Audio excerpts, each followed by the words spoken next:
사랑 많으신 주님 감사합니다. 주님의 말씀은 힘이 있습니다. 힘이 있어 살아 능력 있는 것이 주님의 말씀입니다.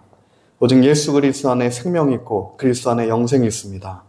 오늘 우리가 예수 그리스도를 믿고 하나님 다시 새롭게 거듭나 주님의 자녀가 되고 하나님 부르신 그 사명의 자리로 달려가는 주의 말씀에 힘을 입은 자가 하나님 오늘 우리 모두가 되길 원합니다. 하나님 오늘 우리에게 주님 말씀하시고 우리가 듣길 원합니다. 하나님 우리가 그 말씀으로 나아가길 원합니다. 주님의 긍휼의 은혜를 우리에게 더하여 주시옵소서. 예수님의 이름으로 기도합니다. 아멘. 주님의 말씀, 하나님의 말씀에는 힘이 있습니다.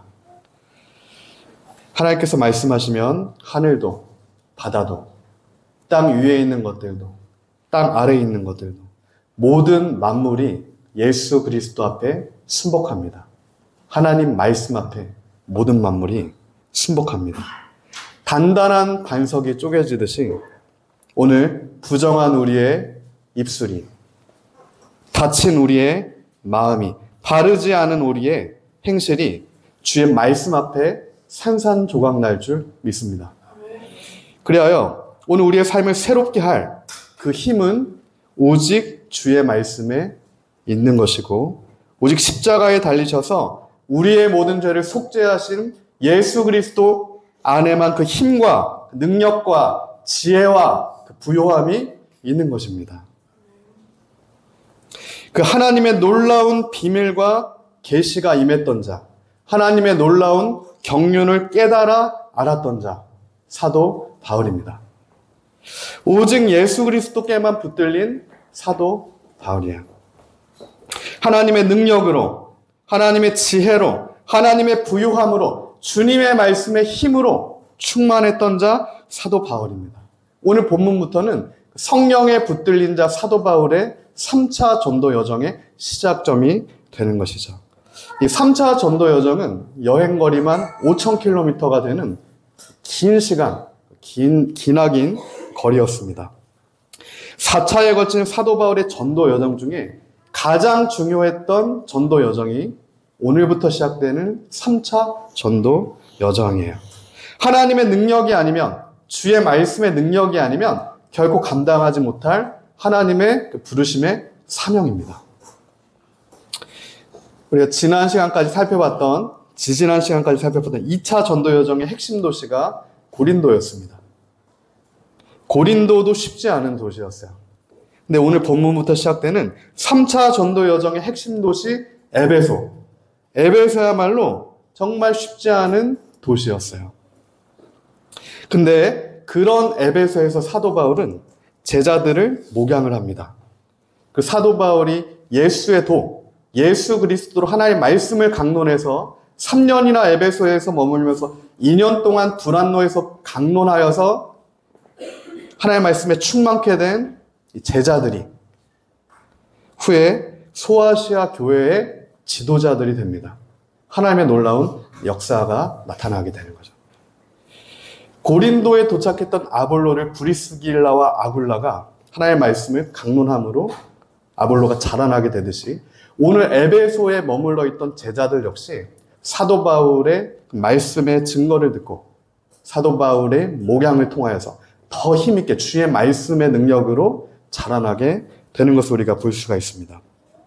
성경학자들은 특별히 이 바울의 에베소의 사역으로 인해서 요한계시록에 우리가 잘 아는 7교회, 에베소 교회부터 해서 빌라델비아, 라오디게아 교회까지 에베소를 포함한 7개 교회가 생겨났을 가능성이 매우 높다고 봅니다. 그만큼 이 3차 사역에서 에베소의 사역은 사도 바울의 사역 중에서의 핵심 중에서도 핵심적인 사역이었어요. 성령께서 인도하신 겁니다. 바울이 가고자 했을 때는 막혔던 그 사역이 성령께서 인도하시자 마치 물이 흐르기 시작하듯이 흘러가기 시작하는 겁니다. 이 에베소의 사도 바울의 핵심 사역 중에 하나가 두란노 서원에서의 사역입니다. 무려 2년 동안을 이 서원에서 진리를 선포하고 강론하며 제자들을 길러냈어요. 교육입니다. 다음 세대를 지도자로 길러내는 사역이에요. 바울 이후에 소아시아 7교회, 이어지는 교회들의 지도자들이 바로 이곳에서 길러내짐을 당하게 되는 것이죠. 이처럼 너무도 중요한 도시 에베소. 바울이 사실은 처음부터 가장 핵심 도시로 생각했던 도시가 이 에베소입니다. 그래서 우리가 잘 알듯이 2차 전도 여행 때 사실은 에베소로 사도 바울은 오고 싶었어요. 처음부터. 가장 중요한 도시는 에베소다. 나는 에베소로 가야 한다. 근데 그때 어떻게 됩니까? 성령께서 바울이 2차 때는 에베소로 가는 걸 막으세요. 아직은 아니라는 겁니다. 아직은 때가 아니고 아직은 그곳에 가서 할 수 없다는 거예요. 아직은 주의 말씀의 능력의 힘으로 그곳에서는 할 수 없다. 그래서 사도 바울의 성장하는 과정이 또 필요한 거죠. 사도행전 16장입니다. 16장 6절부터 성령이 아시아에서 말씀을 전하지 못하게 하시거늘 그들이 부르기아와 갈라디아 땅으로 다녀가 무시아 앞에 이르러 비두니아로 가고자 했으되 예수의 영이 허락하지 아니하시는지라. 무시아를 지나 드로아로 내려갔는데 밤에 환상이 바울에게 보이니 마게도냐 사람 하나가 서서 그에게 청하여 이르되 마게도냐로 건너와서 우리를 도우러 하거늘 바울이 그 환상을 보았을 때 우리가 마게도냐로 떠나기를 힘쓰니 이는 하나님이 저 사람에게 복음을 전하라고 우리를 부르신 줄로 인정함이라. 사도 바울은 아시아 에베소로 가려고 했습니다. 근데 사도행전 16장에서 성령께서 한번 막으셨어요. 아직은 때가 아니라는 거예요. 모든 것에는 때가 있죠. 하나님의 때가 있습니다. 성령께서 우리를 막으시고 또 인도하시는 때가 있어요. 우리는 민감하게 하나님 말씀의 준거를 가지고 성령의 인도하심을 따라 걸어가야 됩니다. 사도 바울은 그렇게 했어요. 하나님께서 오늘 우리의 삶 역시 그렇게 하시는 신실하신 하나님임을 우리가 믿습니다. 요한복음 4장 23절이죠. 아버지께 참되게 예배하는 자들은 영과 진리로 예배할 때가 오나니 곧 이때라. 아버지께서는 자기에게 이렇게 예배하는 자들을 찾으시니라. 갈라디아서 4장 4절입니다. 때가 참에 하나님이 그 아들을 보내사. 하나님께서 우리의 삶을 조종하십니다. 막으실 때가 있고요. 보내실 때가 있어요. 나아가시는 때가 있습니다. 내가 가고 싶어서 가는 게 아니고요. 하나님께서 우리를 인도하시는 거예요. 예수 믿는 우리 안에서 예수 믿는 우리가 성령의 그 인도하심을 따라 하나님의 뜻을 잘 분별하고 이처럼 나아가야 하는 것입니다. 그때 때가 차고 성령께서 우리의 개인을, 가정을, 교회를, 이 민족을 움직이실 때 마치 바람이 불어서 우리가 봄이 오는 것을 알듯이 긴 겨울이 봄바람, 성령의 바람으로 봄이 오는 것을 우리가 알듯이 기나긴 개인의 공동체의 멈춤도 성령의 바람이 불으면 우리가 알게 돼요. 아, 하나님께서 새 일을 시작하시는구나. 이때가 우리가 새롭게 나아가야 할 때구나. 이때가 바로 우리가 회개하고 주 예수께 다시 돌이켜 주의 말씀의 은혜를 입어야 하는 그때구나. 우리 심령이 깨지는 데가 있습니다. 견고한 심령이에요. 죄가 자각되지 않습니다. 괜찮다는 거예요. 내가 괜찮다는 겁니다. 자기 기준입니다. 하나님 말씀의 기준이 아니라 세상의 기준을 오늘도 따라가는 그리스도인들이 있어요. 그러나 하나님께서 오늘 모든 그리스도인들에게 동일한 기준을 주셨어요. 주의 말씀의 기준입니다. 예수 그리스도의 유일한 기준이에요. 유일한 영생의 길, 살 길은 그 기준밖에 없다는 겁니다. 하나님께서 돌이키시는 게 아니고요. 우리가 돌이키는 방법밖에는 없습니다. 우리가 그 기준을, 하나님의 기준을 붙들어야 살 줄 믿습니다. 이 민족의 교회가 그렇게 돼야 돼요. 오직 예수 그리스도 안에만 거하고 오직 예수 그리스도만 붙들어야 하는 것이죠. 예수 그리스도만 우리의 생명의 기준이 되는 겁니다. 그때 주의 말씀으로 인해서 주의 말씀의 뜻이 우리에게 임하게 되면 부패한 개인의 심령이 부정한 공동체가 주의 은혜로 말미암아 새롭게 변화되는 역사가 일어나게 돼요. 그게 주의 말씀의 능력입니다. 오늘 에베소에서 임한 그 성령의 능력, 주의 말씀이 흥황케 됨으로 말미암은 주의 긍휼의 은혜가 임하게 된 그 능력이 에베소에 임한 여호와의 능력이에요. 오늘 이 민족 가운데 그 능력이 회복되기를 원합니다. 그 제자들을 통해 성령에 충만했던 제자들을 통해 에베소가 변화되듯이 오늘 성령에 붙들린 우리를 통해 이 민족의 교회가, 이 민족이 변화될 줄 믿습니다. 그래서 우리를 이렇게 각자를 인도하실 겁니다. 오늘 본문 1절부터 7절이죠. 아볼로가 고린도에 있을 때 바울이 윗지방으로 다녀 에베소에서 와서 어떤 제자를 만나 이르되 너희가 믿을 때 성령을 받았느냐? 이르되 아니라 우리는 성령이 계심도 듣지 못하였노라. 바울이 이르되 그러면 너희가 무슨 세례를 받았느냐? 대답하되 요한의 세례니라. 바울이 이르되 요한이 회개의 세례를 베풀며 백성에게 말하되 내 뒤에 오시는 이를 믿으라 하였으니 이는 곧 예수라 하거늘 그들이 듣고 예수의 이름으로 세례를 받으니 바울이 그들에게 안수하며 성령이 그들에게 임하심으로 방언도 하고 예언도 하니 모두 12사람쯤 되니라. 예수의 이름이 선포될 때 듣는 자들이 회개하고 성령으로 거듭나서 주의 말씀이 흥하게 되는 역사가 있게 됩니다.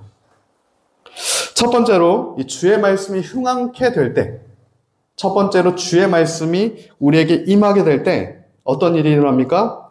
우리 개인이 변화되는 역사가 일어나요.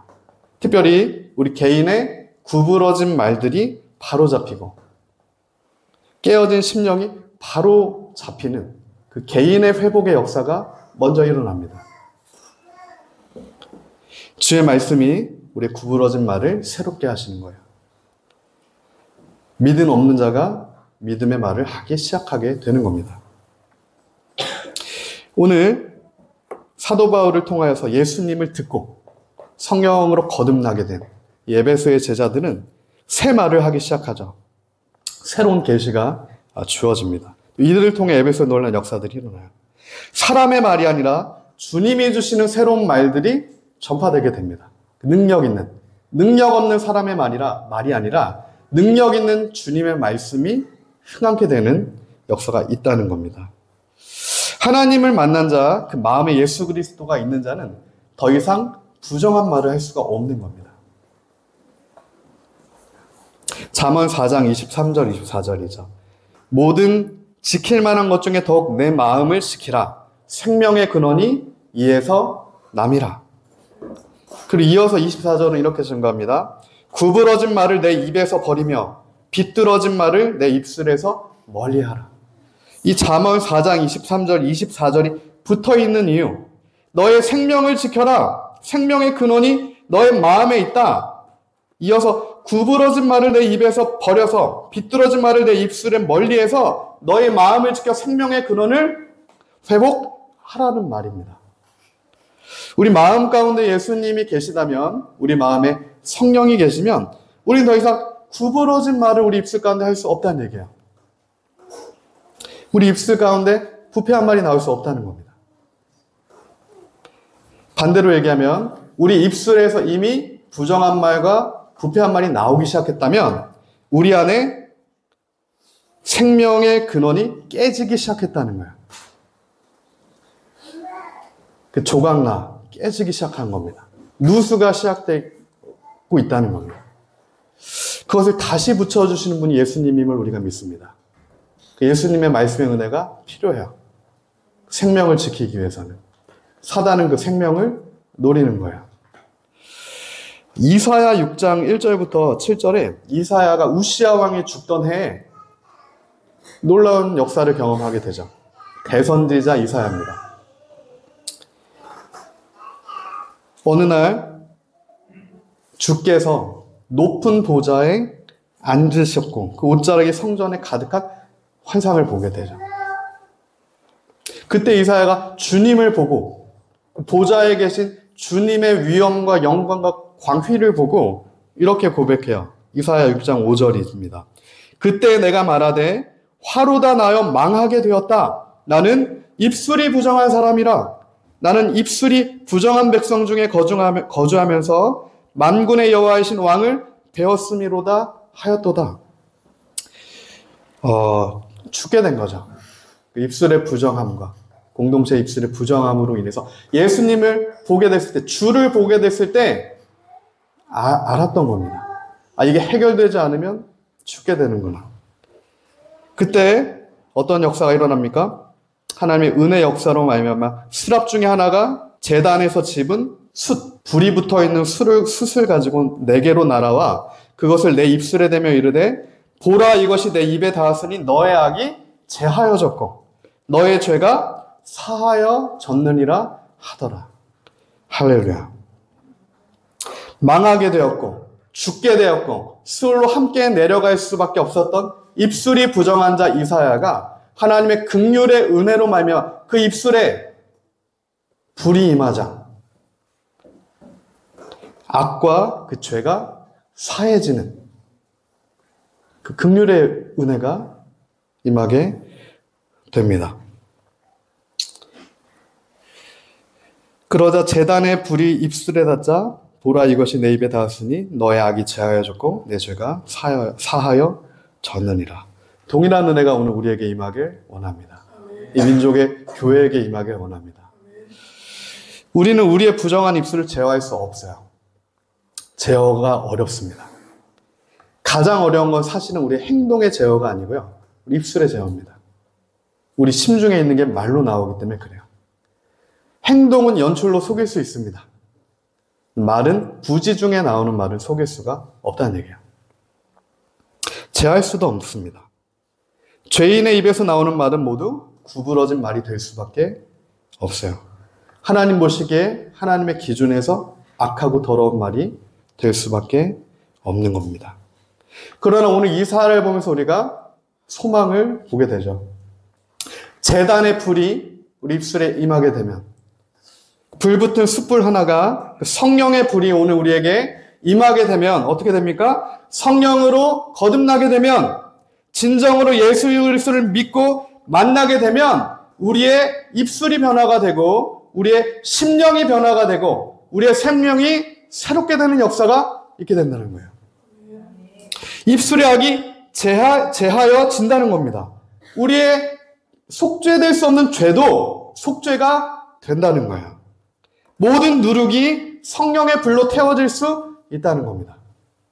모든 죄가 그리스도의 십자가의 보혈의 피로 씻겨질 수 있다는 그 은혜가 우리에게 선포된 겁니다. 그것이 이사야가 경험한 하나님의 임재의 경험이었고 오늘 우리가 동일하게 경험하고 있는 예수 믿는 자들에게 임하시는 성령으로 거듭나게 되는 그 하나님의 은혜의 역사입니다. 하나님께서 우리에게 새롭게 되는 은혜, 마치 죽은 자가 살아나는 그 은혜, 그 거듭남의 역사에 대해서 다음과 같이 예수님께서 요한복음 3장에서 말씀하세요. 예수님과 바리새인 니고데모의 대화입니다. 그 바리새인 니고데모, 모든 것을 다 가졌고 모든 것을 다 행했고 하나님 말씀에 충실하려고 본인의 기준으로 최선을 다했더니 바리새인 니고데모. 그때 예수님께서 니고데모에게 말씀하세요. 진실로 진실로 너에게 이르노니 사람이 거듭나지 아니하면 하나님 나라를 볼 수 없다. 그때 니고데모가 반문합니다. 사람이 늙으면 어떻게 다시 날 수 있습니까? 모태에 내가 다시 들어가야 하는 게 낫는 겁니까? 니고데모가 얘기하는 거예요. 어떻게 그게 가능하자? 예수님께 반문합니다. 그때 5절부터 예수님 말씀하시죠. 예수께서 대답하시되 진실로 진실로 너에게 이르노니 사람이 물과 성령으로 나지 아니하면 하나님의 나라에 들어갈 수가 없다. 물과 성령으로 다시 거듭나지 아니하면, 다시 태어나지 아니하면. 에베소의 제자들처럼 요한의 세례만이 아니라 예수 그리스도를 믿고 성령으로 거듭나야 하나님 나라에 들어갈 수 있다. 6절부터 말씀하죠. 육으로 난 것은 육이고 영으로 난 것은 영이니 내가 내게 거듭나게 나야 하겠다는 말을 놀랍게 여기지 말라. 바람이 임의로 불매 내가 그 소리는 들어도 어디서 와서 어디로 가는지 알지 못하나니 성령으로 난 사람도 다 그러하니라. 니고데모가 대답하여 이르되 어찌 그러한 일이 있을 수 있나이까.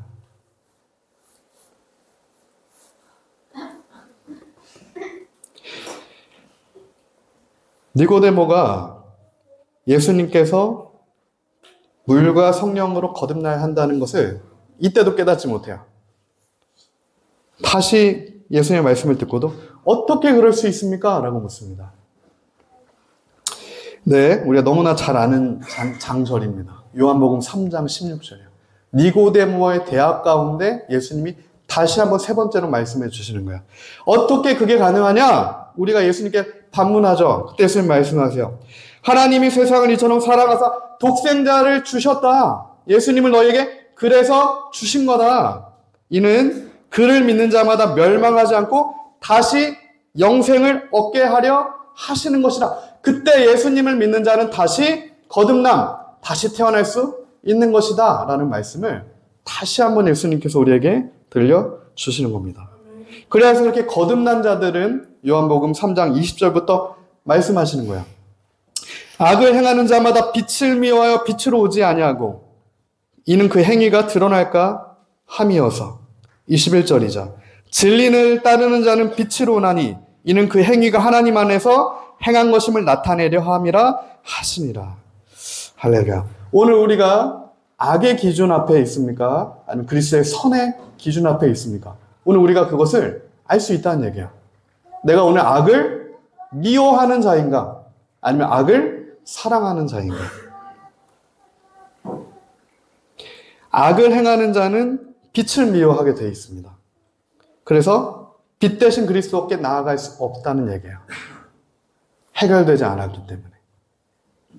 회개하지 않은 죄를 가지고 그리스도께 나아갈 수 없다는 얘기입니다.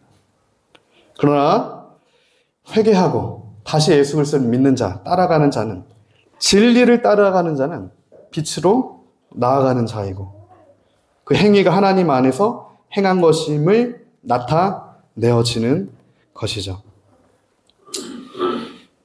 성령으로 거듭난 자, 영생을 얻은 자는 악을 미워합니다. 그리고 진리를 기뻐해요.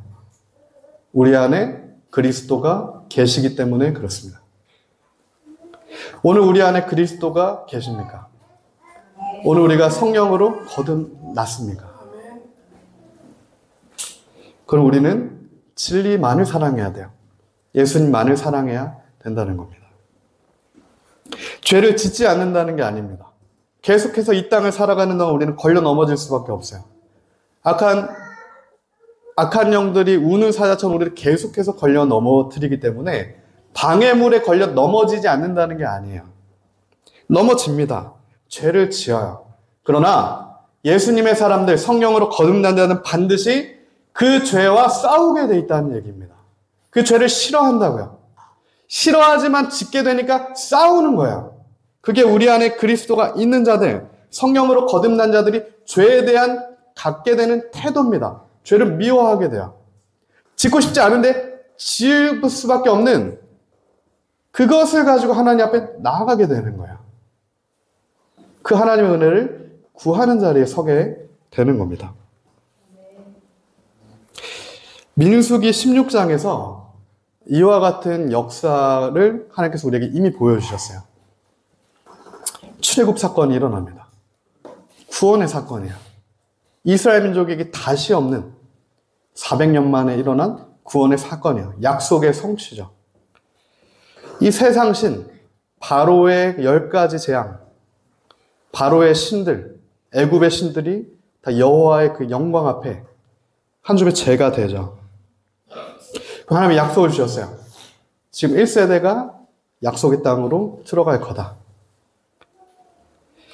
그러자 민수기 14장부터 어떠한 사건이 나옵니까? 우리가 알듯이 정탐을 보내요. 이스라엘 백성이 들어가는 겁니다. 이제 이스라엘이 출애굽한 그 지점에서 가데스바네아부터 지금 가나안 땅까지는 일주일 안에 갈 수 있는 거리예요. 긴 거리가 아닙니다. 근데 그때 12명의 정탐꾼들, 민족의 대표들이죠. 이스라엘 모든 민족의 대표성을 갖고 있던 지도자 12명이 돌아와서 정탐 보고를 하게 돼요. 못 들어간다는 겁니다. 사람의 기준으로. 마땅한 사람의 기준이에요. 내가 봤으니까. 마땅한 말입니다. 인간적인 생각으로. 그러나 그 기준은 하나님의 기준이 아니었어요. 하나님은 너희가 들어간다라고 말씀하셨고 정탐꾼 중에 10명은 못 들어간다. 우리가 메뚜기 같다라고 입술의 부정함을 선언하게 됩니다. 그때 하나님께서 그 말씀을 들으시죠. 그리고 이스라엘 백성에게 너희가 가나안에 못 들어간다라고 말씀하세요. 민수기 14장 2절부터죠. 이스라엘 자손이 다 모세와 아론을 원망하며 온 회중이 그들에게 이르되 우리가 애굽 땅에서 죽었거나 이 광야에서 죽었으면 좋았을 것을 어찌하여 여호와가 우리를 그 땅으로 인도하여 칼에 쓰러지게 하려 하는가? 우리 처자가 사로잡히리니 애굽으로 돌아가는 것이 낫지 아니하랴? 이에 서로 말하되 우리가 한 지휘관을 세우고 애굽으로 돌아가자 하매 모세와 아론이 이스라엘 자손의 온 회중 앞에서 엎드린지라. 이 백성의 말을 듣고 이 백성이 말한 것도 또 마땅한 바입니다. 못 들어가게 됐으니까. 하나님의 약속 때문에 그 약속을 붙들고 나왔는데 못 들어간다는 말이 임했으니까 마땅한 말입니다. 인간적인 기준으로. 그러나 그 말씀을 들으시고 하나님께서 이스라엘 백성에게 다시 말씀하세요. 민수기 14장 26절부터요. 여호와께서 모세와 아론에게 말씀하여 이르시되 나를 원망하는 이 악한 회중에 내가 어느 때까지 참으랴? 이스라엘 자손이 나를 향하여 원망하는 바 그 원망의 말을 내가 들었다. 그들에게 이르기를 여호와의 말씀에 내 삶을 두고 맹세하노라. 너희 말이 내 귀에 들린 대로 내가 너희에게 행하리니. 무서운 말씀입니다. 너희 말이 내 귀에 들린 대로 내가 행하겠다. 너희 시체가 이 광야에 엎드러질 것이고 너희 중에 20세 이상으로 계수된 자, 나를 원망한 자 전부가 갈렙과 눈의 아들 여호수아 외에는 내가 맹세하여 너희가 살게 하리라 한 땅에 결단코 들어가지 못하리라. 그 입술의 부정함으로 인해서 못 들어간다는 겁니다. 근데 누구만 들어갔습니까? 12명 중에 하나님의 기준이 있었던 자, 선택하심이 있었던 자 2명이 들어가요. 여호수아와 갈렙입니다. 하나님의 약속은 그대로 이루어집니다. 심지어 모세도 못 들어가요. 이미 하나님께서 40년 전에 여호수아 갈렙에 아무도 못 들어간다라고 말씀하신 거예요. 모세 아론도 못 들어가는 겁니다. 이어서 말씀하시죠. 민수기 14장 33절이에요. 너희가 40년을 광야에서 방황하는 자가 되리라. 너희는 그 땅을 정탐한 날수인 40일의 하루를 1년으로 쳐서 그 40년간 너희의 죄악을 담당할지니 너희는 그제서야 내가 싫어하면 어떻게 되는지를 알리라 하셨다 하라. 이 광야에서의 40년의 돌아가는 여정은 실상은 하나님의 잘못이 아니라는 얘기예요. 우리의 잘못입니다. 우리의 부정함이 이유예요. 우리 입술의 열매를 우리의 삶이 받은 겁니다. 오늘 우리가 그것을 깨달아야 합니다. 그 깨달아지는 은혜가 우리 모두에 있기를 예수님으로 축복합니다. 그러나 이스라엘 백성은 그때서도 깨닫지 못해요. 이때 하나님의 말씀을 듣고 회개하고 주께 돌이켰으면 살게 되는 역사가 있는 겁니다. 그건 역시 하나님의 약속이기 때문이에요. 그러나 이스라엘 백성이 그 하나님의 말씀을 듣고도 회개하는 자리로 나아가는 게 아니라 다시 하나님의 기준 생명의 자리로 나가는 게 아니라 다시 인간의 기준을 붙들어서 아말렉과 싸우러 나가요. 내가 가지고 있는 것으로 하나님 말씀하셨어도 끝까지 한번 해보겠다라는 거죠. 그때 어떻게 됩니까? 대패하게 됩니다. 아말렉에게. 그리고 온 회중이 길을 잃게 돼요. 이게 민수기 16장 전까지의 이스라엘 백성이 처한 상황이에요. 그때 이스라엘 백성에게 어떠한 논의가 나옵니까? 16장부터 민수기 16장부터 보면 고라와 다단과 아비람이 등장합니다. 민족의 지도자 250명이 등장해요. 이스라엘 전체를 대표하는 자들이 이제는 우리가 약속의 땅으로 못 들어가는 우리가 회개 자리가 아니라 지도자를 바꾸고 우리가 지도자가 되면 들어갈 수 있다는 거야. 그 방향이 어디든.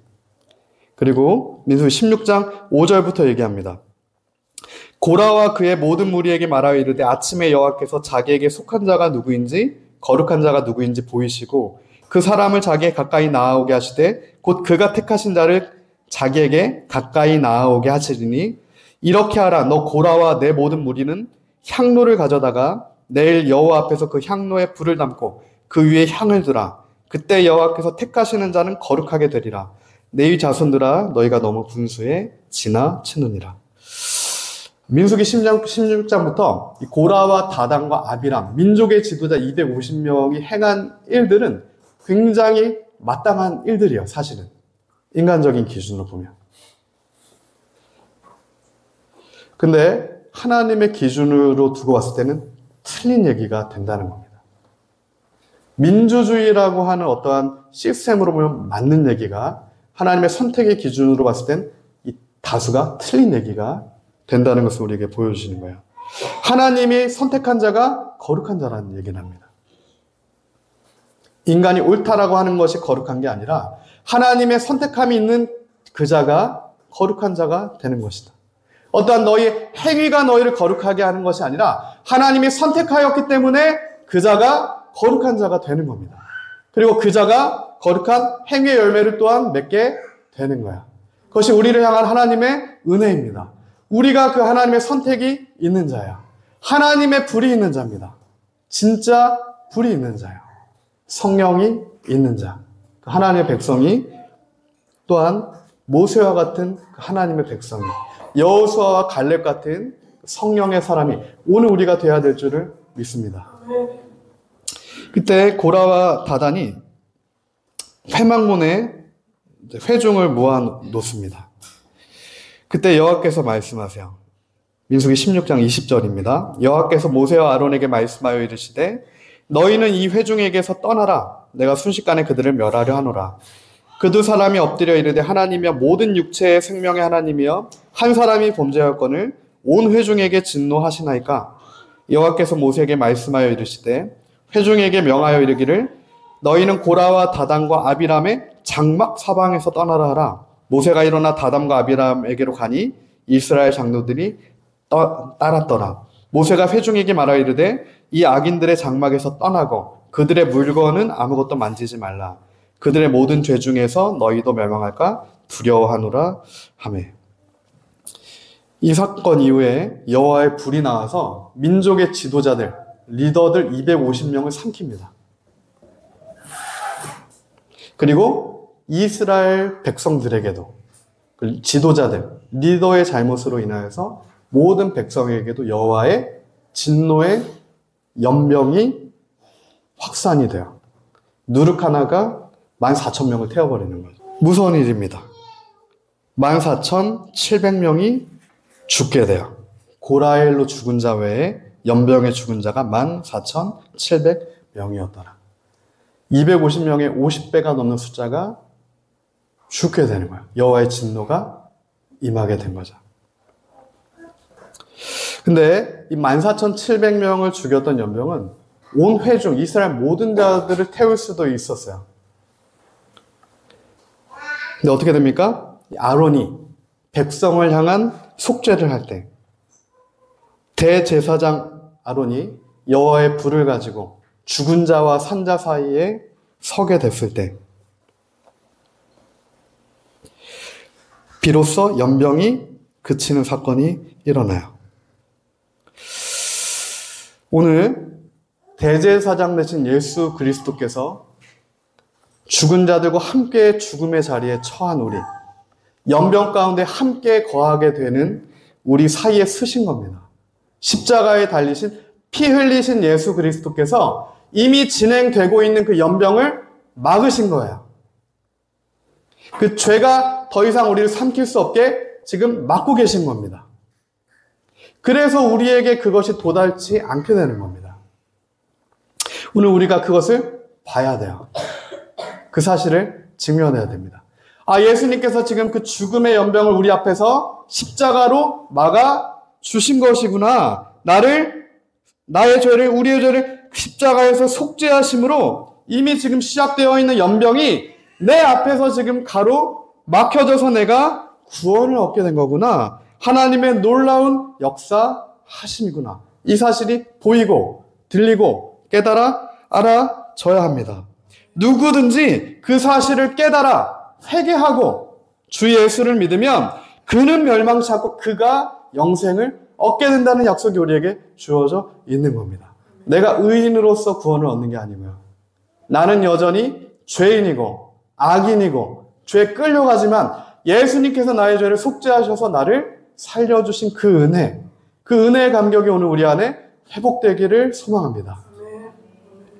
누구든지, 그가 누구든지 어떤 죄를 지었던지 그 죄를 더 이상 사랑하지 않고 미워하고 회개하고 주 예수께 돌이키면 그는 구원을 얻을 것이라. 연병에 함께 삼켜지지 않을 것이라. 하나님의 구원의 손이 수월 가운데서도 그를 끄집어 내실 것이라는 약속이 우리 안에 있어요. 그리고 그 자의 후손들, 속죄함을 얻은 자의 후손들은 40년을 돌아가더라도 반드시 하나님이 처음에 약속하셨던 그 약속의 땅으로 들어가게 됩니다.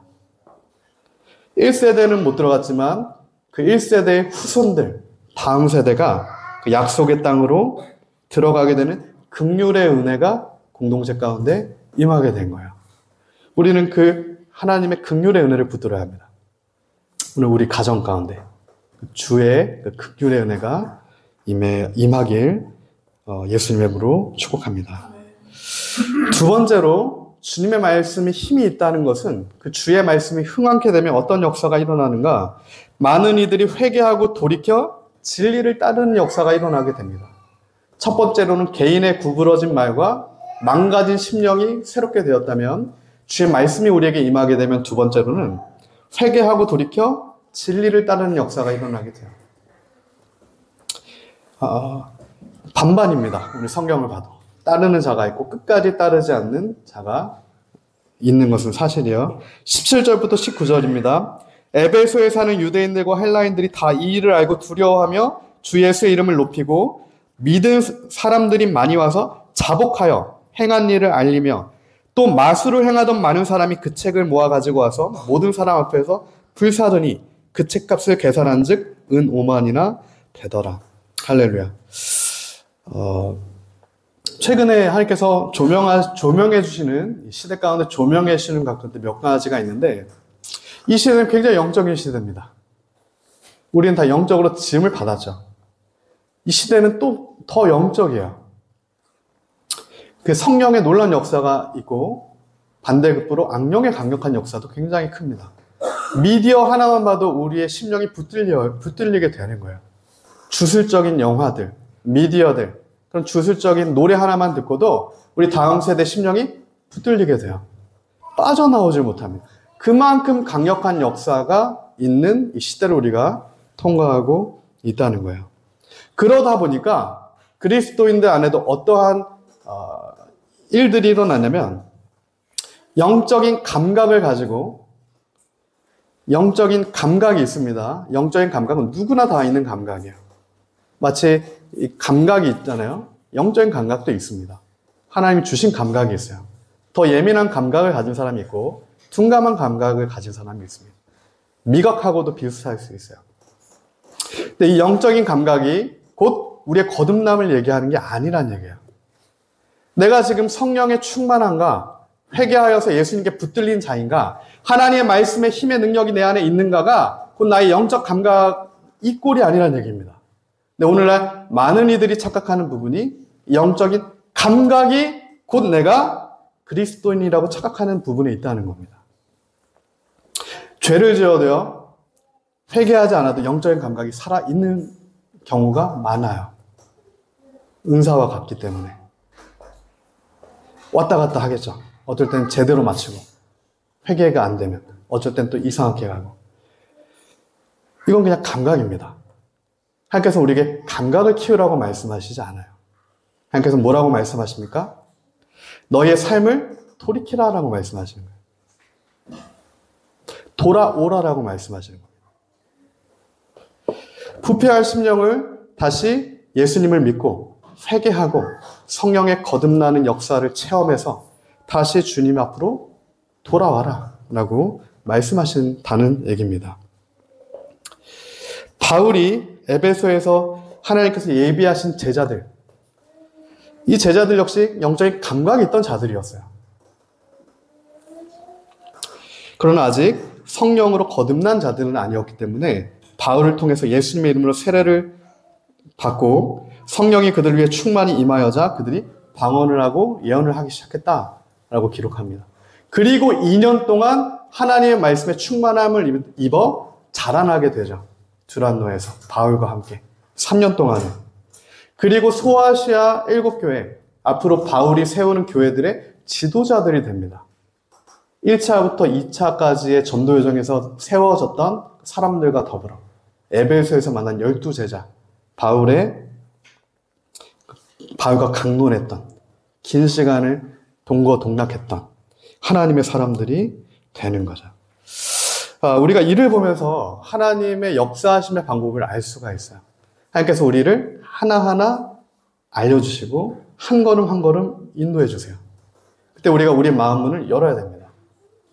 그때 우리가 하나님의 나에게 인간의 기준을 부셔뜨리고 하나님의 기준을 붙들으라고 말씀하실 때 고라와 다단과 아비람의 회중의 장막의 자리에 있는 게 아니라 하나님의 말씀이 있는, 하나님의 선택이 있는 거룩함의 자리 가운데 있어야 한다는 거죠. 그 은혜가 오늘 우리에게 있기를 예수님의 이름으로 축복합니다.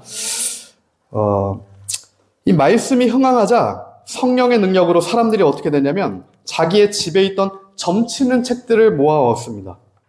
가보와 같은 책들이요. 당신 책은 너무 귀한 겁니다. 물려주는 책들이에요. 물려받았을 겁니다. 가문의 가문으로 이어져서. 근데 이거를 다 가지고 와서 무려 은 5만, 은 하나가 당시 1데나리온이고 하루 1당에 해당하는 값인데 오늘날로 치면 이 은 5만이라고 하는 거는 50억 이상이 되는 굉장히 큰 돈이에요.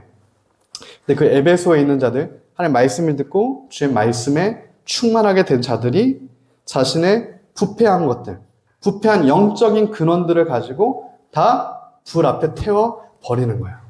그 전에 내가 맞다라고 생각했던 것들을 틀렸구나라고 하나님 말씀하실 때 성령의 불 앞에 다 소멸시켜버리는 겁니다. 그때 살 수 있다는 얘기예요.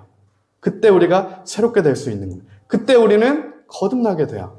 그때 우리는 여호와의 길로 나아가게 될 줄을 믿습니다. 에베소 사람들이 말씀을 듣고 회개 자복하자 능력과 성령 충만의 역사들이 일어나기 시작하고 바울의 앞치마를 가지고만 봐도 병자가 낫게 되고 악귀가 떠나가게 되는 하나님의 역사, 하나님의 놀라운 역사가 큰 음녀 아데미 여신의 도시 에베소의 한복판에서 일어나게 됩니다.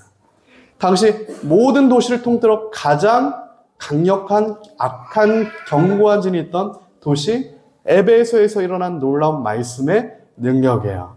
이게 주의 말씀의 능력입니다. 이론적으로만 말씀의 능력이 아니라 실제적인 하나님 말씀에 흥하게 되는 능력이에요. 이 말씀이 오늘 우리 가정을 살리게 되고 또한 우리 친척들을 또한 살리게 되길 원합니다.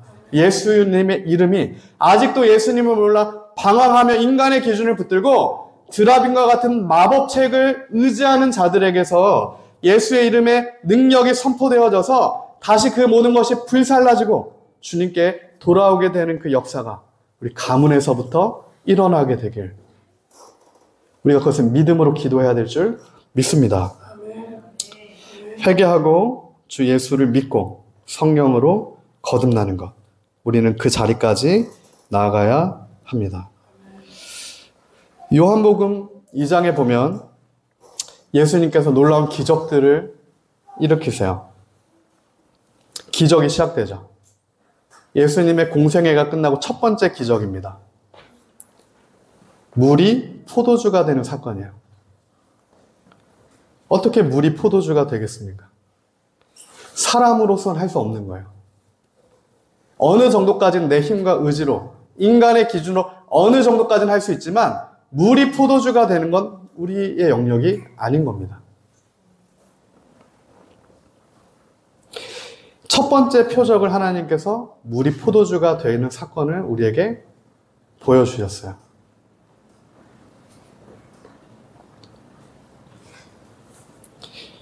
물이 포도주가 된다는 것은 구원을 얻을 수 없는 우리가 물과 피, 예수님의 보혈의 은혜로 살 수 있다라는 것을 예수님께서 우리에게 처음부터 보여주시는 거예요. 예수님이 생명이신 겁니다. 예수님께서는 그렇게 하실 수 있는 거예요.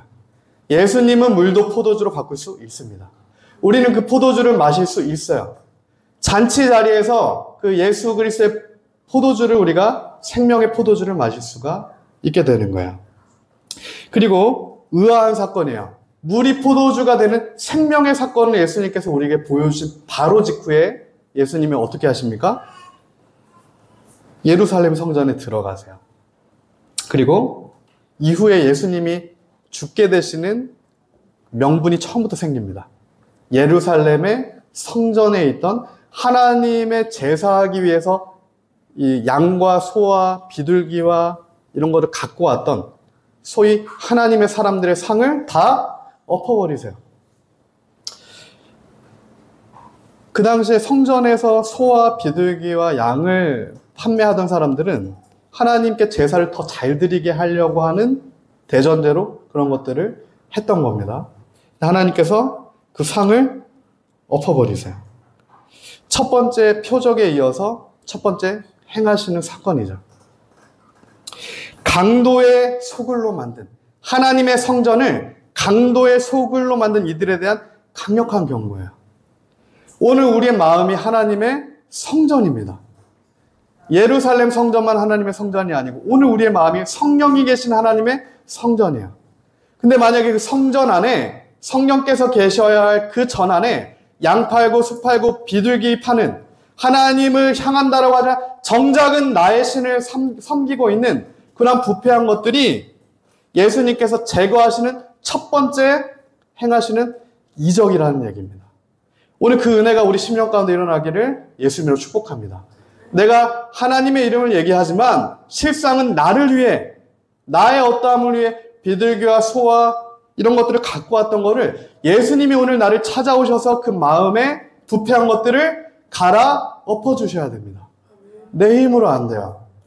내 힘으로 물은 물입니다. 포도주는 포도주야. 예수님은 물을 포도주로 만드셨고 부패한 우리의 심령을 하나님이 거하시는 성전으로 만드실 수 있는 분이에요. 그리고 마지막입니다. 요한복음 2장에 3개의 하나님의 이적이 나오는데 마지막 이적으로 23절부터 예수님께서 이렇게 말씀하세요. 6월절에 예수께서 예루살렘에 계시니 많은 사람이 그의 행하시는 표적을 보고 그의 이름을 믿었으나 예수는 그의 몸을 그들에게 의탁하지 아니하셨으니 이는 친히 모든 사람을 아시며 또 사람에 대하여 누구의 증언도 받으실 필요가 없었으니 이는 그가 친히 사람의 속에 있는 것을 아셨습니다. 예수님께서 이 두 가지 일을 일으키고 나셔서 마지막에 결론으로 말씀하신 거예요. 사람의 속에는 선한 것이 없다는 겁니다. 내가 사람을 안다는 거야. 그래서 예수님이 사람을 나도 의탁하지 않는다. 사람의 속에 무엇이 있는지 내가 안다. 예수님께서 이렇게 말씀하셨다면 이 말씀이 맞는 겁니다. 우리 안에 선한 것은 하나도 없다는 거예요. 만물보다 부패한 게 우리의 심령이라는 겁니다. 하나님을 얘기하지만 실상은 하나님의 은혜가 없으면 만물보다 부패한 것이 우리의 죄인된 타락한 심령이라. 그러나 빛 대신 예수님께서 오늘 우리를 찾아오셔서 우리의 이 모든 연출된 이 모든 더러운 것들을 뒤집어 엎어주시면 성전에 찾아가셔서 양과 소를 성전에서 갈아엎으셨던 주님께서 오늘 우리 마음의 성전에 찾아오셔서 이 부패한 것들을 끄집어 주시고 알려주셔서 깨트리시고 태워주신다면 우리에게 소망이 있는 겁니다. 그 소망의 빛이 오늘 우리에게 한 줄기 임한 거야. 우리는 그 한 줄기 빛을 붙들어야 됩니다. 그것이 예수 그리스도의 이름입니다. 그 예수 그리스도의 이름을 믿는 자, 그 예수 그리스도의 이름만을 붙든 자들에게는 이처럼 새롭게 되는 은혜, 주님의 말씀이 실제가 되는 은혜, 주님의 말씀이 능력이 되는 은혜, 그의 삶이 주의 말씀으로 인해 지혜와 부요함이 더해지는 은혜가 있게 됨을 믿습니다. 오늘 말씀을 맺겠습니다. 오늘 말씀은 요엘서 2장으로 마무리하고자 합니다. 요엘 선지자는 그 당시에 하나님의 심판을 선언한 선지자예요.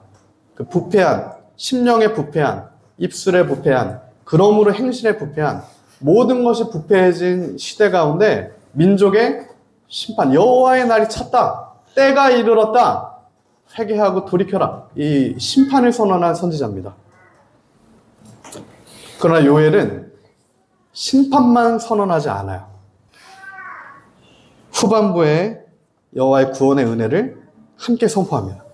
그게 우리를 향한 하나님의 긍휼의 은혜죠. 마땅히 죽어야 되지만 살 길을 내어주시는 그 은혜가 구원의 은혜죠. 요엘서 2장 28절부터 32절입니다. 그 후에 내가 내 영을 만민에게 부어주리니 너희 자녀들이 장래일을 말할 것이고 너희 늙은이가 꿈을 꾸고 너희 젊은이가 이상을 볼 것이며 그때 내가 또 내 영을 남종과 여종에게 부어줄 것이며 내가 이적을 하늘과 땅에 베풀리니 곧 피와 불과 연기 기둥이라. 여호와의 크고 두려운 날이 이르기 전에 해가 어두워지고 달이 핏빛같이 변하려니와 누구든지 여호와의 이름을 부르는 자는 구원을 얻으리니. 누구든지 예수의 이름을 부르는 자, 상황과 상관없이, 그 때와 상관없이, 개인의 어떠함과 전혀 상관없이 누구든지 다시 돌이켜 회개하고 주의 이름을 부르는 자, 구원을 얻게 될 것이라. 요엘 선지자가 약속했고 사도행전에서 이 요엘 선지자의 말을 제자들이 다시 선포합니다. 우리가 이번에 이월을 갑니다. 하나님께서 통일한국 재건을 시작하셨고 우리에게 믿음으로 하나님의 말씀을 선포하라 하셨고 믿음으로 기도하라고 하셨고 모두가 될 수 없다, 북한에 소망이 없다, 인간적인 기준을 얘기할 때 하나님의 뜻은 그것이 아니고 하나님의 뜻은 생명이고 하나님께서 그 땅에 남겨주신 백성이 있고 이제는 주님께서 구원의 역사를 시작하신다는 것을 여호수아와 갈렙처럼 하나님의 뜻을, 진리를 선언할 자들, 사도 바울처럼 에베소 한복판에서도 예수 그리스도의 도를, 그 이름을 전할 자들, 그 자들을 주목하고 계십니다. 우리가 그 자가 돼야 돼요. 한국 교회가 다시 그 자리로 나가야 됩니다. 10명의 정탐꾼, 고라와 다단과 아비람, 250명의 인간이 보기에 마땅한 인간의 지도자의 길이 아니라 하나님이 선택하셨기 때문에 거룩한 자가 되는 구원의 은혜가 있는 자리, 오늘 그 자리로 다시 방향을 돌려 걸어가게 되는 은혜가 우리 모두에게 있기를 예수님으로 축복합니다. 이 시간 함께 말씀 붙들고 기도하겠습니다. 사랑 많으신 주님 감사합니다. 하나님, 누구든지 주의 이름을 부르는 자 구원을 얻을 것이라는 약속이 하나님 오늘 우리에게 주어져 있습니다. 하나님, 때가 이름에 하나님 모든 것이 흔들릴 때, 하나님 불과 피와 유황과 하나님 모든 것이 흔들릴 그때에도